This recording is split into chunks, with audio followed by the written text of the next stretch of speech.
ফৰাসি কবি ফ্ৰাসোয়া ভিউৰ ballad of things known and unknown, অনুবাদ হোমেন বৰগোহাঁই। গাখীৰত পৰা মাখিবোৰ মই খুব ভালকৈ চিনি পাওঁ। সাজপাৰ দেখিয়ে মই মানুহ চিনি পাওঁ।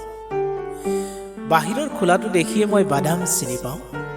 ফৰকাল আকাশৰ লগত ডাৱৰীয়া আকাশৰ পাৰ্থক্য মই জানো।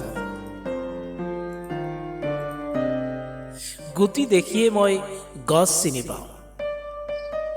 ধুদৰে পচলা আৰু কামিলা মানুহৰ পাৰ্থক্য মই জানো।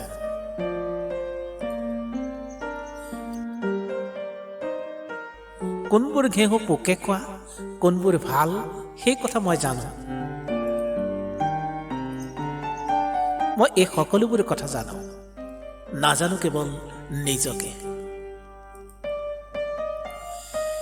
দীঘল চোলা দেখিয়ে মই পাদুৰীক চিনি পাওঁ। প্ৰভু ভিত্তৰ পাৰ্থক্য মই ভালকৈয়ে জানো।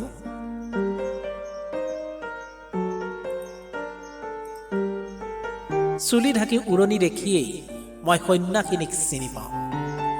ভাল মদ, বেয়া মদৰ পাৰ্থক্য মই জানো। মই এই সকলোবোৰ কথা জানো, নাজানো কেৱল নিজকে। ঘোঁৰা আৰু গাধৰ পাৰ্থক্য মই জানো। কোনে কিমান বুজা বব পাৰে সেই কথা মই জানো। ব্ৰিয়েটিছ আৰু বেল দুয়োকে মই চিনি পাওঁ। পিতাৰৰ সিংহাসনৰ ক্ষমতা মই জানো। এই সকলো কথা জানো, নাজানো কেৱল নিজকে। প্ৰভু, মই সকলো কথা জানো। শকত আৰু চেৰেলা, হেতা আৰু তেজগুৰা, এই সকলো কথা জানো। জানো আমাৰ সকলো যাতনাৰ উৰ পেলোৱা মৰণৰ কথাও মই জানো। এই সকলোবোৰ কথা জানো, নাজানো কেৱল নিজকে।